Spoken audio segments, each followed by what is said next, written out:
यह है मथुरा नगरी, जहाँ अत्याचारी कंस का शासन है। भय और अन्याय ने इस पावन भूमि को घेर रखा है। हे कंस, देवकी की 8वीं संतान ही तेरा अंत करेगी। मैं उस संतान को जन्म लेते ही समाप्त कर दूंगा। स्वामी, मेरे बच्चों का क्या दोष था? देवी, ये सब नियति का खेल है। समय आ चुका है। मेरा जन्म गोकुल में होगा। तुम मुझे वहां पहुंचा दो। आपकी आज्ञा शिरोधार्य है। अर्धरात्रि का वह पावन क्षण और स्वयं श्रीहरि ने कृष्ण रूप में अवतार लिया।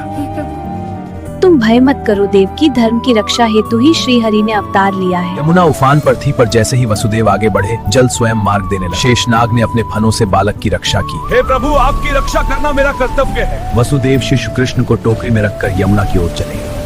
हे कंस, तेरा काल जन्म ले चुका है। नहीं, यह असंभव है।